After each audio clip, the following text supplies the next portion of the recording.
Hola a todas, una vez más les damos la bienvenida a Tu MTV. En este episodio quiero platicarles de algo que a todas nos gusta hacer mucho o a la mayoría y que es algo totalmente natural en la mujer, en el ser humano, que es correr, pero quiero explicarles algunas cosas de cómo podemos correr saludablemente sin lastimarnos, sin molestar nuestras articulaciones y disfrutando muchísimo este gran deporte que podemos hacer todos al aire libre en estos días de la pandemia. ¿Pero qué es la carrera? La carrera es la marcha con intervalos regulares donde los dos pies tocan el suelo. Con esto estamos diciendo que mecánicamente es una consecución evolutiva de caminar y esto es algo que toda persona podemos hacer para practicar este deporte, excluyendo obviamente a todas aquellas personas que pudieran tener alguna patología específica, como podrían ser alguna enfermedad del corazón, algunas lesiones traumáticas de alguna parte de su cuerpo, podrían ser también deficiencias respiratorias agudas que fueran dependientes de oxígeno o cualquier otro tipo de alteración que los médicos nos pudieran informar que no debemos de correr por alguna razón específica. Por esto es que recomendamos siempre someternos a una evaluación física antes de empezar a hacer este tipo de deporte o cualquier deporte. Siempre es importante saber en qué momento estamos ahorita, de dónde partimos y tener una basal para saber dónde está nuestra salud y nuestro cuerpo. Y esto es importante hacerlo antes de iniciar y después periódicamente, como deberíamos de hacer todos un check-up, recordando que siempre la salud preventiva es la más importante porque es la que nos va a evitar a llegar a problemas de salud importantes. Y de esta manera vamos a poder corroborar el estado de salud con el que estamos iniciando un deporte que puede ser muy beneficioso y además podemos disfrutarlo mucho. ¿Cuál es el equipo que necesitamos para correr? En realidad es un equipo breve, es un equipo que puede ser inclusive lo suficientemente económico, a menos que quieran comprar algún tipo de zapato específico.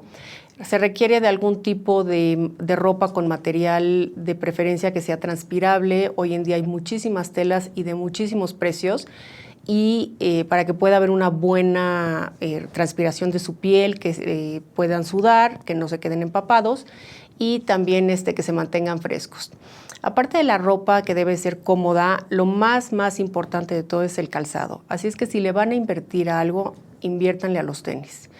Los tenis son súper importantes, ya que en cada una de las zancadas el pie impacta de 2 a 5 veces el peso que podríamos tener encima de una báscula. Es muchísimo. Si se ponen a ver y multiplican su peso corporal, pongan ustedes por la media, que serían 3.5, se va a triplicar o cuadruplicar el peso que le estamos metiendo a las articulaciones.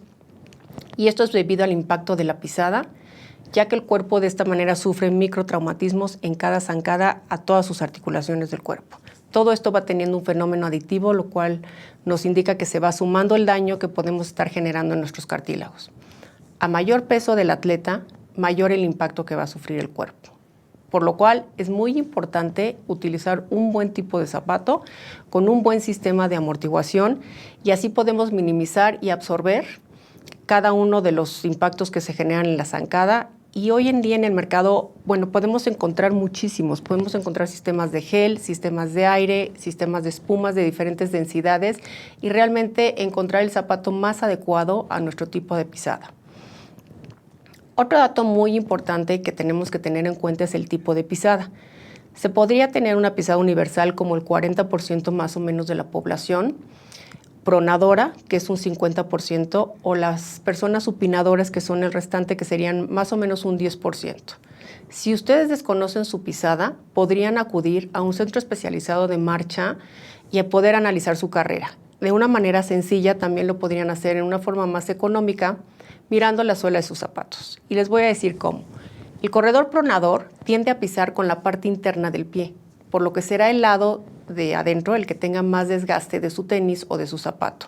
Generalmente se quejan en la clínica de dolor en las lumbares, en el área de la cintura, dolor en las rodillas o dolor en los tobillos.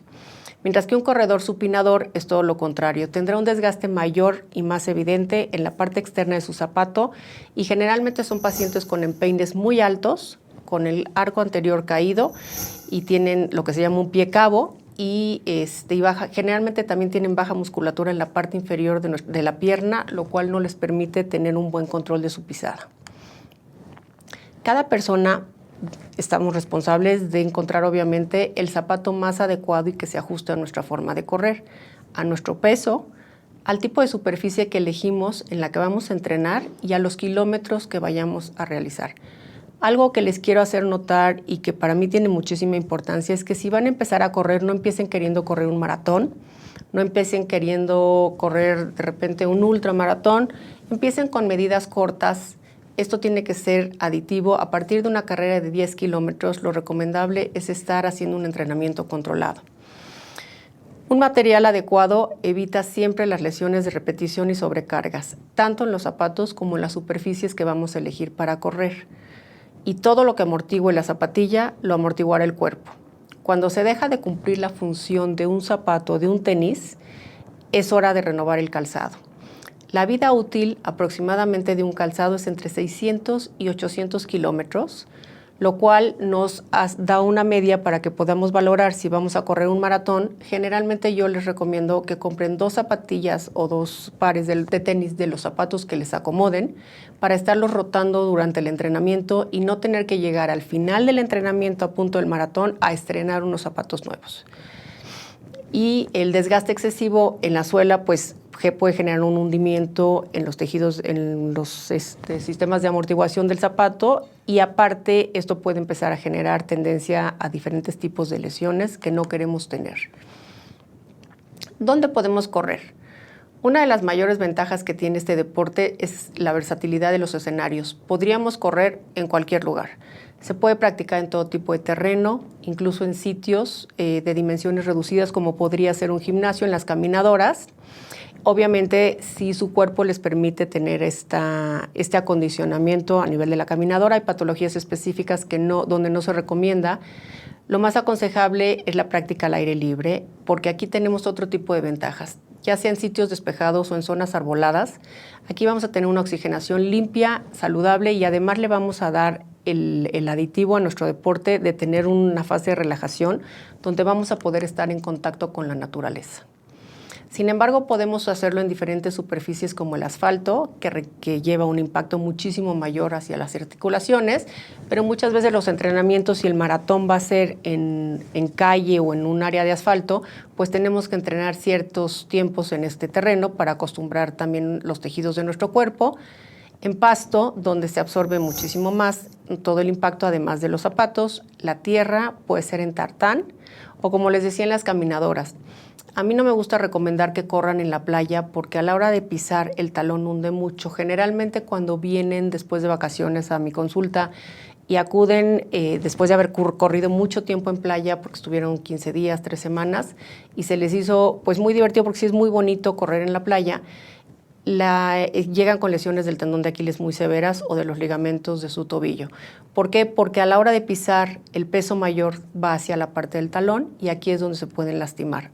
A menos que tengan un entrenamiento para hacerlo y que la parte de la playa sea lo suficientemente dura y plana, podrían hacerlo ahí y con entrenamientos controlados. De otra manera, les recomiendo que nada más caminen en la playa y que utilicen para correr asfalto, pasto, tierra, tartán o las caminadoras. Otra cosa cuando estamos en tartán, que es como plástico que encontramos en las pistas, ahí también les recomiendo que si van a correr en forma circular alrededor de la pista, traten de alternar las direcciones de la pista. Unos kilómetros hacia un lado y otros kilómetros hacia otro lado, porque como son curvas cortas y no es una distancia tan larga, generalmente tendemos a cargar más el cuerpo mecánicamente hacia la zona hacia donde estamos inclinando la curva. Entonces, si todo el tiempo estamos corriendo hacia la derecha, nos hemos encontrado síndromes de banda isquiotibial, lesiones de meniscos más cargados al lado izquierdo y coincidentalmente muchas veces les pregunto ¿hacia dónde corres? Y las lesiones corresponden que vienen por sobrecarga en esa zona. Entonces, tratar de alternar un tiempo hacia un lado, un tiempo hacia el otro y poder distribuir bien el peso a lo largo de nuestras articulaciones. ¿Cómo podemos empezar a entrenar? Obviamente, dependiendo de los objetivos, se debe trazar un entrenamiento definido. No es lo mismo prepararse para correr 5 kilómetros que prepararse para correr un maratón. Todo esto, pues lleva a un conveniente de asesoramiento que deberíamos de tener un entrenador profesional, o por lo menos hoy en día hay muchos entrenadores múltiples que pueden ser hasta en línea, pero sí tener idea de lo que estamos haciendo para el entrenamiento y no nada más salir a correr y correr un poco más cada día. Por eso es importante que tengamos este asesoramiento, porque una mala planificación puede frustrar tremendamente el esfuerzo que está haciendo el deportista para lograr sus objetivos, pero lo que es peor aún, puede llegar a una lesión y generalmente llegan al borde de la carrera. Entonces, ya después de haber vivido todo el entrenamiento, ya después de haber pasado todo este tiempo, toda esta emoción, toda esta constancia, y viene justo 2 o 3 semanas antes del entrenamiento y la frustración es muy grande.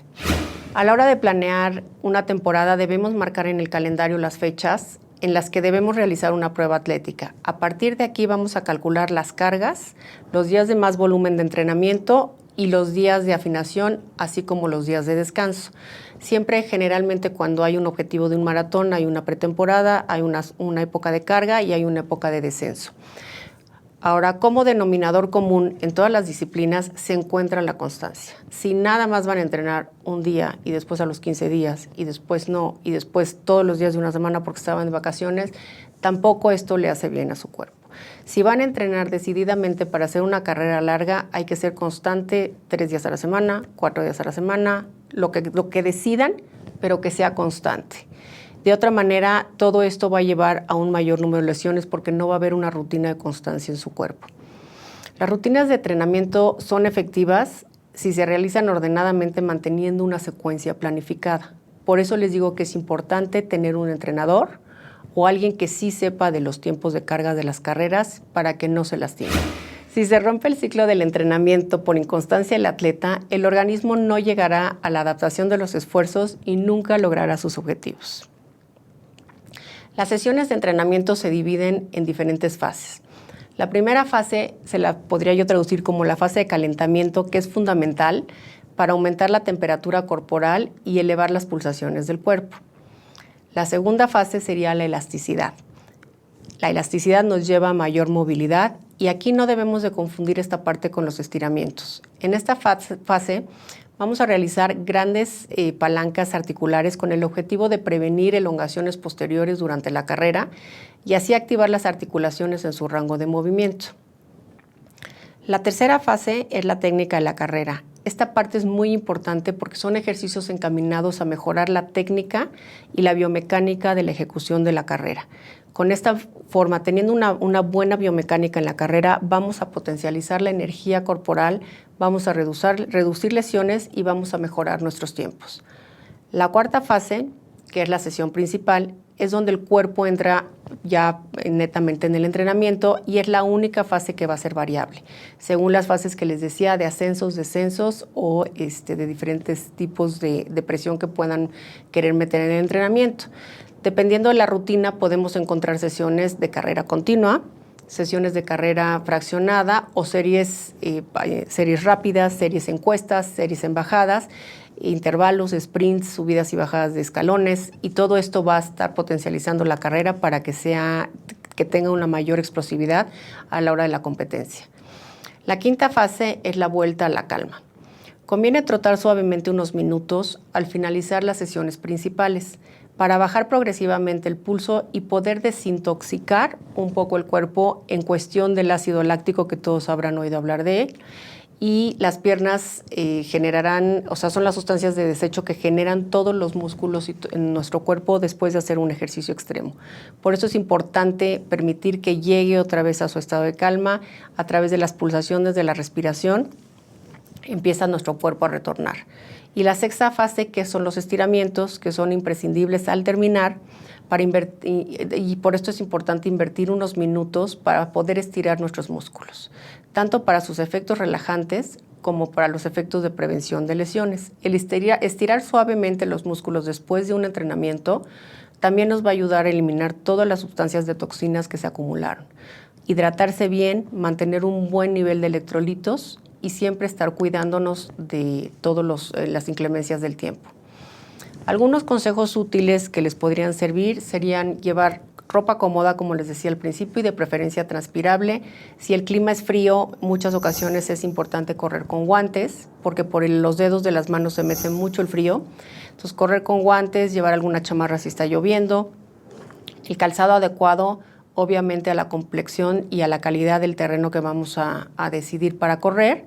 En días soleados, emplear protectores solares muy importantes para la piel, generalmente lentes para el sol y alguna gorra que nos proteja del sol en extremo. Hidratarnos correctamente antes, durante y después de cada entrenamiento o de cada competición. Y si las distancias a correr son superiores a 10 kilómetros, siempre tener un entrenamiento dirigido y un entrenamiento ordenado. Mantener una respiración regular y periódica a lo largo del entrenamiento nos va a ayudar a que nos cansemos menos.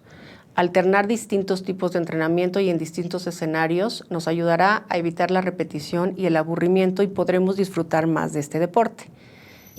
También les sugeriría probar correr con amigos acompañados o conocidos, que esto va a ayudarnos también a generar como una base de amigos de la carrera, rutinas de entretenimiento que nos hacen la carrera más divertida, más cómoda y de esta manera también evita el aburrimiento, sobre todo si las distancias son muy largas.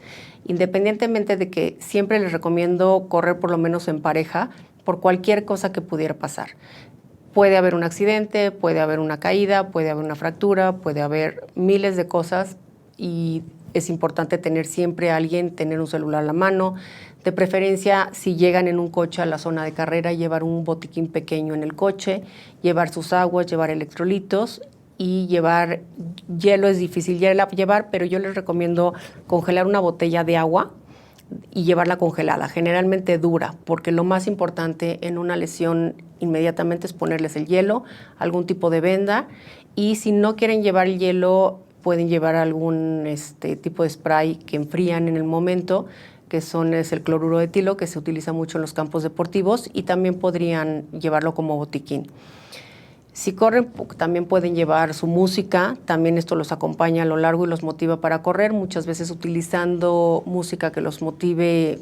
Cada quien tenemos nuestra lista de música favorita, y no olvidar calentar bien antes de empezar a correr y estirar una vez que terminemos para poder mantener nuestro cuerpo bien habilitado. Los factores de riesgo de lesiones deportivas, ¿cómo podríamos evitarlos? O al menos, si ya se han generado, se han producido, ¿cómo podríamos mejorar o recortar el tiempo para recuperarnos en un menor tiempo posible? Las lesiones deportivas se pueden dar en una forma natural, tanto en la actividad física recreativa como en la competición. Y como un entrenador que alguna vez tuve nos decía, la única forma de no lastimarte es no haciendo nada. Entonces, sí nos podemos lastimar, pero también tenemos que ser conscientes de cómo evitar lastimarnos o lastimarnos más gravemente o cómo recuperarnos más rápido. Aunque muchas se producen por accidentes esporádicos, hay que tener en cuenta que hay varios factores que pueden predisponer a lesiones musculares, tendinosas y óseas. Por esto vuelvo a lo mismo de los zapatos, tomar en consideración este tipo de cosas como para limitar un poco el tipo de lesiones que podemos tener por mal uso del equipo. La otra es acudir a tiempo al médico, acudir a tiempo a una revisión, conocer nuestra pisada, no automedicarse para no empezar a retardar el proceso de una lesión. Muchas veces me ha tocado que llegan y me dijeron es que me tomé un antiinflamatorio un día. El antiinflamatorio no funciona un día. Es importante tener ciclos, es importante hacer totalmente el periodo de desinflamación. No es como un paracetamol que pudieran tomarlo en una sola ocasión, ¿no? Entonces es importante tener un diagnóstico con una valoración médico-deportiva, el entrenamiento en forma física, los hábitos de higiene a nivel dietético y a nivel de movimientos, y también una preparación psicológica, checar las condiciones climáticas, porque también en muchas ocasiones si el clima es demasiado frío pueden venir cierto tipo de lesiones, contracturas musculares, desgarres musculares, sobre todo si en esos días fríos tenemos más sprints, tenemos más velocidad.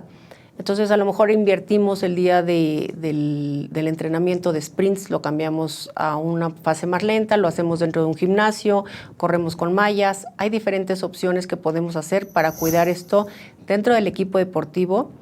Usar vendajes o vendaje neuromuscular como refuerzos funcionales, que son los tapes que todas deben de haber visto en algún lado, los tapes a veces de colores, a veces en color carne. Todos son iguales, no sirven para diferentes cosas dependiendo del color. En algunas ocasiones me han preguntado si cada uno no tienen medicamentos. La función de los tapes es biomecánica, totalmente de descarga. y obviamente cuidar las instalaciones deportivas o el lugar donde vamos a correr. Nunca va a ser lo mismo correr en un asfalto que en un adoquín. Sin embargo, hay maratones como el Maratón de París que tenemos que habituar al deportista a que también aprenda a correr en este tipo de terrenos. Y aquí es donde tenemos que ver, por eso, individualmente cada caso, y es importante siempre acompañarse de un profesional. Disfruten su carrera, hagan ejercicio todos los días, porque el ejercicio es salud.